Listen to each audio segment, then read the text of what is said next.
Olá, eu sou Eliúde e esta é a leitura de Espinhos no Bosque Sagrado. Hoje leremos o capítulo 24, Tirando os Espinhos do Bosque. Podemos até nos apaixonar por novidades atraentes, mas só amamos aquilo que conhecemos bem. O desafio de amar o próximo envolve ver o mundo através de seus olhos, de sentir suas dores e de enxergar além de nossa visão limitada. E tudo isso leva tempo. Mas, uma vez imbuídos dessa nova visão, é nosso dever buscarmos um caminho que ambos possamos trilhar em segurança e de boa vontade, sendo felizes no trajeto. Entender o que nos faz felizes exige que nos conheçamos bem, exige que tenhamos transgredido e arriscado uma vez ou outra a fim de conhecermos nossos limites e, no contato com o outro, estarmos atentos para mantermos nossa identidade intacta sem ferir a dele. E se diante do necessitado sentirmos o desejo de ajudar, precisamos entender que a piedade é um ato de paixão e não de amor. Levamos um prato de comida para alguém que não tinha o que comer e ficamos emocionados com sua gratidão. E ele saciará sua fome naquela noite fria em que deu a sorte de nos encontrar em seu caminho. A paixão é um ato de magia momentânea, um fogo que aquece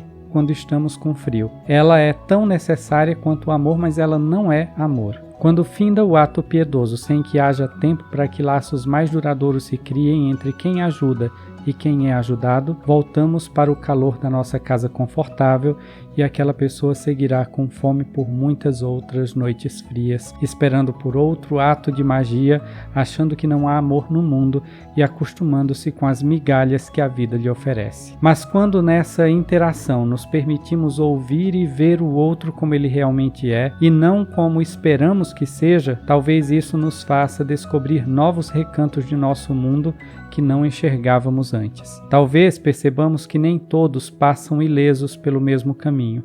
O cardo que não espeta nossos pés pode espetar os da pessoa que caminha ao nosso lado. O espinho que não fura nosso dedo pode rasgar a perna de quem não está devidamente protegido ou atento. Muitos desses cardos e espinhos estão tão arraigados nos bosques das instituições que nos achamos impotentes diante deles. Alguns são imperceptíveis aos nossos olhos, mas claramente visíveis aos daqueles que sempre são feridos por eles. E ainda que nós nos esforcemos em arrancá-los, eles crescem novamente, às vezes ainda mais resistentes. Tirar os espinhos do bosque não é uma ação individual. É uma ação política. Quando o texto sagrado fala de arrependimento, ele fala de uma mudança de percepção e atitude.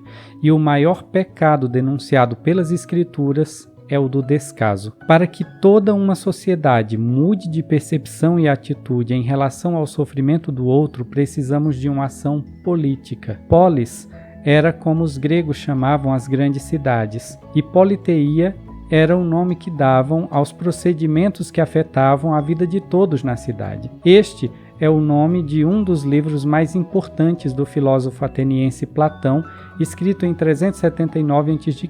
e que ficou conhecido como A República. No livro, cujo título deveria ter sido traduzido como A Política e não A República, Platão nos conduz por uma conversa entre Sócrates e seus discípulos, cuja finalidade seria a definição de um conceito para a verdadeira justiça social, promovendo a discussão de como as instituições que deveriam prezar pela aplicação dessa justiça acabavam sendo corrompidas em favor dos poderosos, promovendo injustiça e desigualdade. A política é a única maneira de promover mudança real em uma sociedade. No entanto, ela não se resume a parlamentos e congressos. Estes apenas refletem a política que já existe nas empresas, nos lares, nas igrejas, nas ruas, que é o conjunto das normas que regem a mente, o discurso e as ações dos cidadãos comuns nos grupos sociais. Assim como o ato religioso não pressupõe crenças em divindades, conhecimento filosófico ou filiação a qualquer entidade, o ato político se faz mesmo quando o agente se diz alheio à política. De fato, a ignorância ou o desinteresse pela política por parte do cidadão comum pode ser uma arma devastadora nas mãos dos poderosos. Ter consciência política é olhar para o outro com aquele amor que nos impulsiona a ouvir, perceber, sentir e reconhecer sua dor. A consciência impulsiona o ato. O ato promove a mudança e é assim que se dá o processo de correção dos erros estruturais da sociedade. É o arrependimento social que tirará os espinhos do bosque e reparará os atos desumanos de injustiça cometidos contra minorias marginalizadas e desfavorecidas por causa de sua cor da pele, orientação sexual, gênero ou classe social. É uma mudança que deve partir das estruturas de base à cúpula do poder. Portanto, em uma época em que políticos ultraconservadores ganham poder governamental espalhando mentiras em redes sociais, nosso ato de arrependimento social mais significativo pode ser ganhar conhecimento dos bastidores do poder e aprendermos a diferenciar a mentira da verdade e o fato da mera opinião. Talvez seja necessário colocarmos em xeque a nossa própria maneira de enxergar o mundo. Afinal, aceitar as coisas como elas sempre nos foram ensinadas nos impede de entendê-las de um ponto de vista mais elevado. Para entendermos o todo, precisamos pelo menos estar dispostos a duvidar das partes. A dúvida só deixa de ser necessária diante da compreensão absoluta de um fato que já tenha sido observado de todos os pontos de vista possíveis. E não chegaremos a esse grau de compreensão se não estivermos com ouvidos e olhos bem abertos para enxergarmos além daquilo que queremos ver. A maioria das pessoas defende ferozmente suas ideias e pontos de vista sem reservar muito espaço para ponderarem com empatia os fatos apontados por terceiros, o que pode ser muito danoso para o desenvolvimento de seu próprio senso crítico e de uma política sadia. Poucos têm olhos para enxergar o que lhes é estranho e ouvidos para ouvir o que lhes parece novidade. Esta falta de amor pelo outro não pode ser admitida em espaços públicos de poder. A figura pública que assume cargos legislativos ou governamentais deve ter como principal traço de caráter a empatia. Mas ela não o terá se o cidadão comum que a elege não aprender a ter responsabilidade cívica ao avaliar o caráter de seus líderes, desenvolvendo ele mesmo as características que gostaria de ver naqueles que o lideram. É a empatia que nos faz considerar a vulnerabilidade do outro.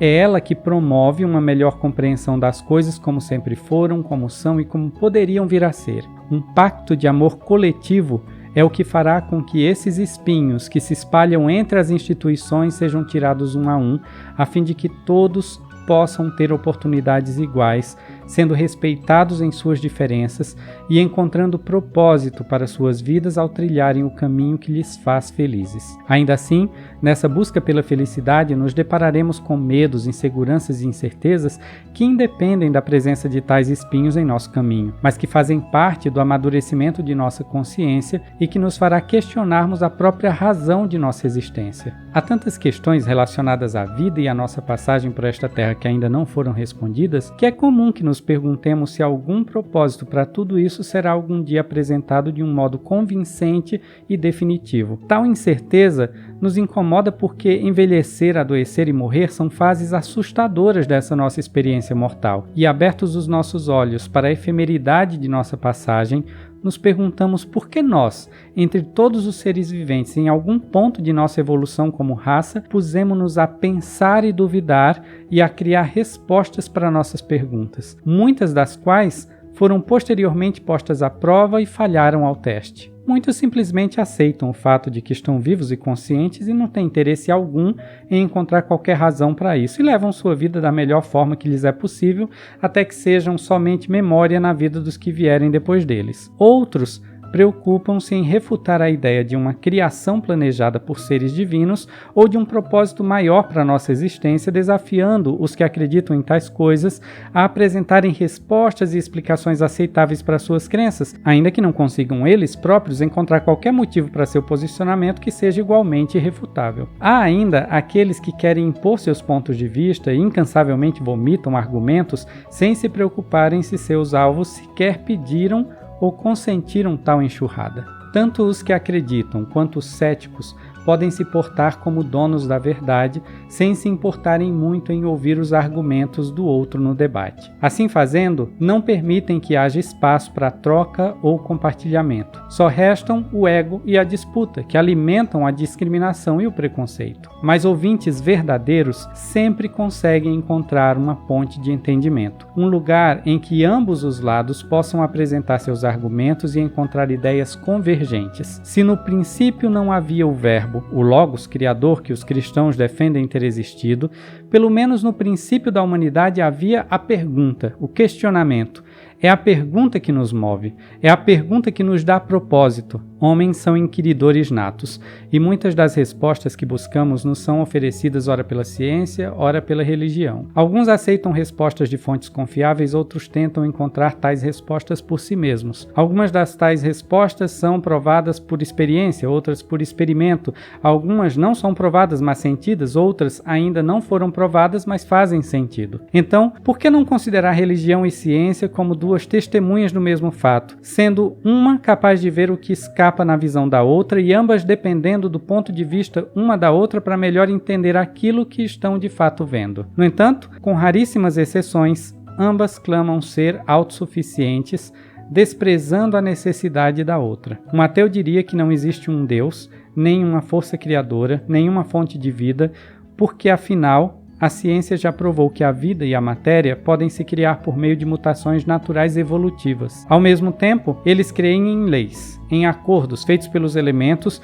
para manter tudo em ordem ou gerar o caos. Eles conseguem entender a mecânica das coisas, mas não relacionam tal conhecimento à crença. Um teísta diria que existe um Deus, ou muitos deuses, agindo como uma força criadora que tem poder para criar e nutrir a vida. Eles também acreditam em leis e acordos feitos pelos elementos para manter tudo em ordem ou gerar o caos. Quando eles não entendem a mecânica dos elementos que observam, eles geralmente relacionam isso a milagres ou mistérios divinos. A existência ou inexistência de um Criador não muda o fato de que este universo produziu um equilíbrio perfeito entre gravidade, eletromagnetismo, radioatividade e fusão nuclear a fim de promover vida na Terra. Se alguma dessas forças tivesse uma influência um pouco maior ou menor do que de fato tem, a vida como a conhecemos não existiria aqui. Na vastidão de um vácuo silencioso, um planeta barulhento e cheio de vida emergiu, repleto de criaturas pensantes que não somente podem nascer, crescer, reproduzir e morrer, mas também estar e ser conscientes disso, pensar por si mesmas e divergir umas das outras. Muitas dessas pessoas escreveram seus pensamentos em livros e deixaram legados que afetaram poderosamente a indivíduos e nações através da história. E as dúvidas que temos e o modo como vemos as coisas, nada é novo sob o sol. Então, se existe um Deus ou uma multidão de deuses, eles são responsáveis pelo milagre da vida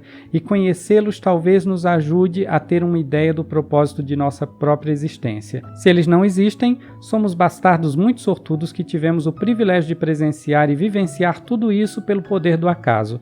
Neste caso, a vida se resumiria aos poucos anos em que nossa mente permanece ativa e pensante, e nossa influência se propagaria no modo como contribuíssemos para a melhoria da vida daqueles que nos cercam.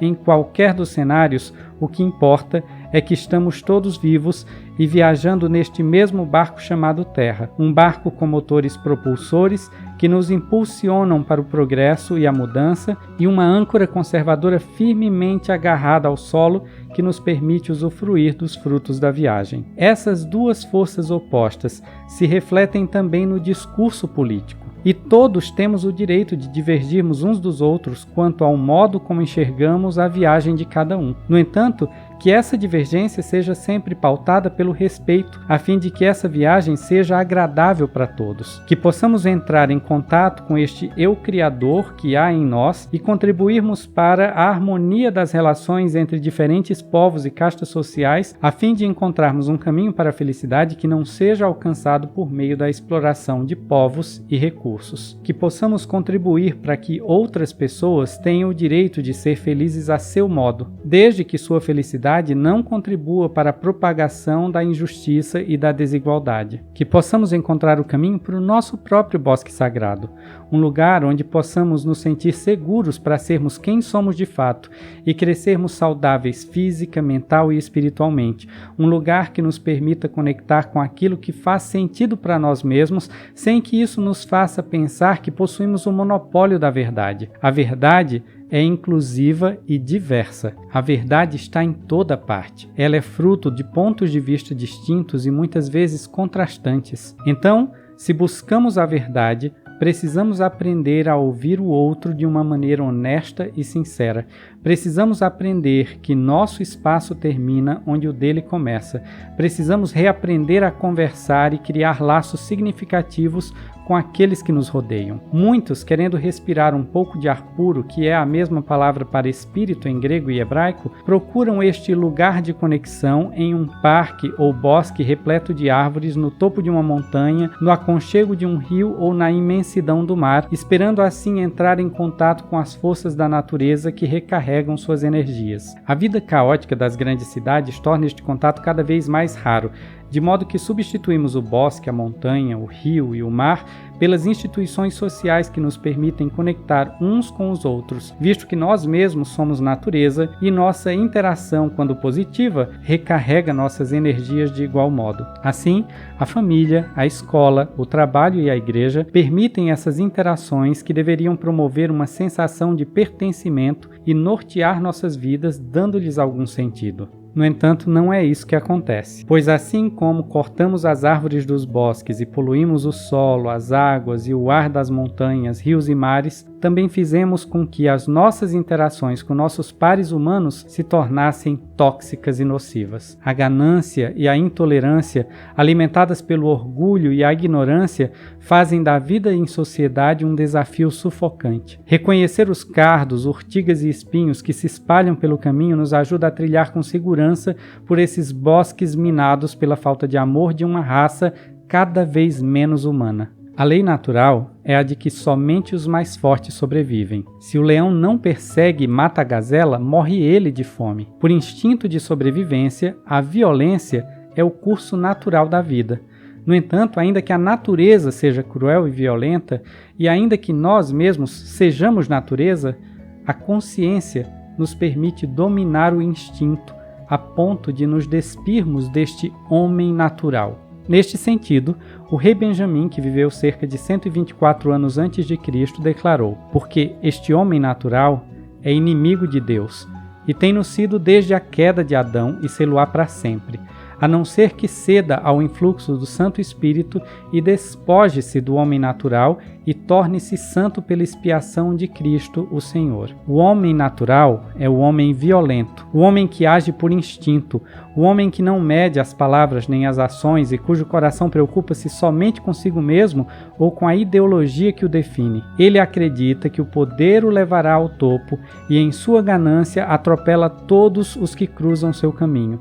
Ele não ouve argumentos, não reconsidera suas ações, não mede esforços para ter aquilo que procura. Ele é ciumento e possessivo e age com violência, pois não consegue demonstrar amor de outra forma. Ele ama o que possui de um modo doentio e não percebe sua própria doença, pois nunca experimentou um sentimento diferente. Ele escraviza, humilha e diminui o outro, pois esta é a única maneira que conhece de se elevar. Ele é inimigo de Deus porque ele é naturalmente cruel e violento com aqueles que o cercam e torna a vida dos seus semelhantes um inferno. E Deus, existindo ou sendo apenas uma ideia criada pelo homem, não pode ser amigo de alguém que age dessa maneira. É o homem natural que, sem sequer dar-se conta disso, enche os bosques de espinhos.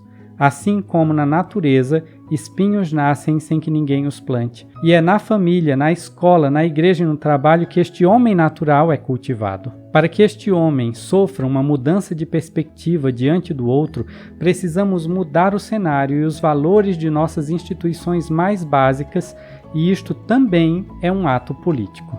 Famílias, escolas, igrejas e ambientes de trabalho precisam ser marcados por valores como tolerância e compreensão, pois quando há presença de ódio e contenda, de competitividade e supremacia, este homem em formação não consegue enxergar o outro como par, mas como rival. Ele não entende que o papel de todos é servirem-se uns aos outros para que todos possam viver bem, pois acredita que o sucesso é determinado pelo tanto de posses que acumula durante a vida e pelo poder que detém sobre os demais. Muitos pais, professores, ministros religiosos e patrões, no entanto, já perceberam que devem se esforçar para garantir que seus filhos, pupilos, fiéis e colaboradores recebam o afeto, a atenção, conhecimento e cuidado necessários para que se tornem pessoas melhores, para que desenvolvam princípios e valores que lhes permitam olhar para o outro com consciência política e agirem com responsabilidade social. Um pouco antes de morrer, aquele mesmo rei Benjamim reuniu seu povo